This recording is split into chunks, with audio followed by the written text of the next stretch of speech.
자, 이제 고전 소설하고 현대 소설 마지막으로 해보도록 합시다. 권익중전은요, 좀 낯설잖아요. 낯설긴 하는데 그렇게 어려운 건 아니에요. 특히나 앞부분의 줄거리들 보면 권익중이랑 인왕자가 혼인을 했다. 근데 그게 잘 안 된다. 뭐 그런 것도 이해할 수 있고, 아니면 뒤에 42번을 보면 진짜 가짜 다투는 거. 여러분들 그 옹고집전 본 적 있을 수도 있어요. 그런 것처럼 진짜와 가짜가 싸우는 걸 우리가 진가쟁주라고 하는데, 진짜와 가짜가 싸우는 이야기. 사실은 권익중전은 처음부터 끝까지 다 읽으면 되게 재밌긴 하지만 이번 시험에 나온 부분은 그 중에 일부가 나온 거니까. 39번 같은 경우에는 1번이 제일 좋죠. 특히나 중략 부분 앞에서는 익중이랑 다른 사람들, 그 다음에 중략부 뒤에서는 인왕자와 권익중의 이야기를 통해서 전개하고 있는 거니까. 그러면서 인물들의 마음을 드러내고 있죠. 그러니까 1번이 제일 좋아요. 2번 같은 경우에 업적 아니고, 3번 구체적인 시대, 이게 언젠데 어떻게 알아요? 아니야. 4번 동시에 교차, 이런 거 없습니다. 5번에 암시, 공간적 배경에 대한 묘사, 에이 그런 게 어딨나, 안 돼요. 40번 이게 윗글에 대한 이해를 적지 않은 거는요, 보세요. 승상은 익중과 우인을 구별하는데 어려움을 겪었다. 여기 있잖아.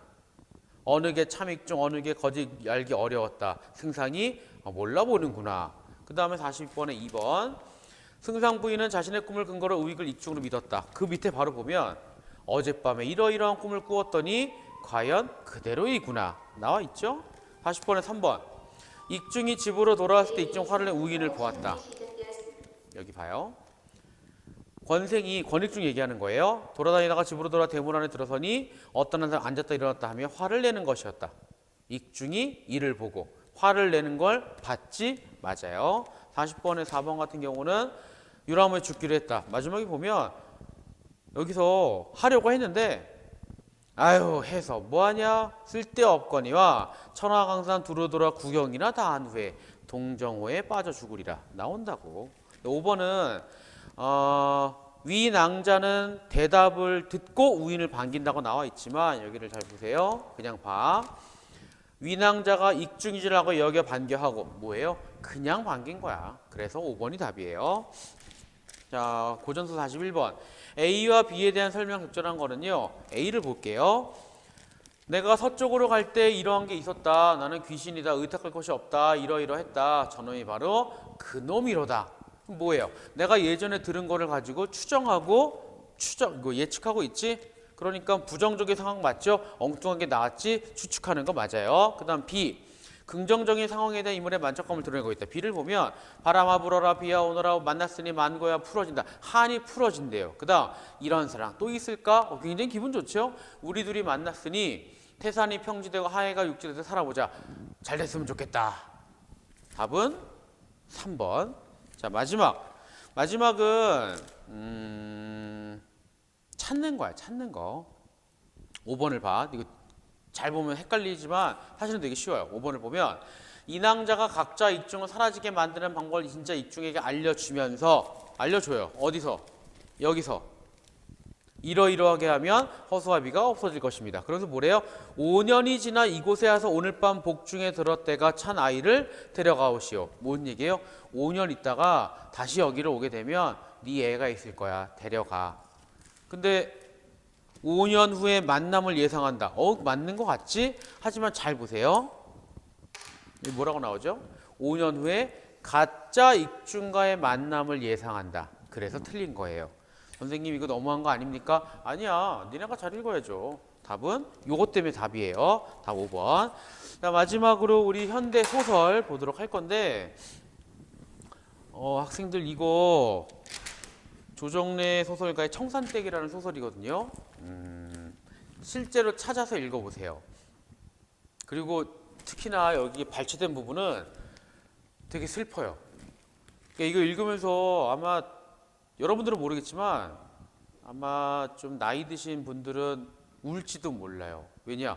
여기 참 그 청산댁 기구하죠? 만드기가 2살 나던 해 남편은 일을 하다 말고 전쟁터로 끌려나갔다. 갑자기 끌려가요. 얼마요? 만드기가 2살 때. 생각한 것도 아니야. 갑자기 끌려가. 그랬는데 쭉 내려가다가 니은 밑에 봐요. 어떻게 돼요? 남편을 한 줌의 죄로 맞은 것은 그의 겨울이었다. 그네 나이 27이었다. 죽었죠? 남편 죽었습니다. 애가 몇 살이에요? 3살 아니면 4살? 근데 둘이지 애가? 만드기 2살.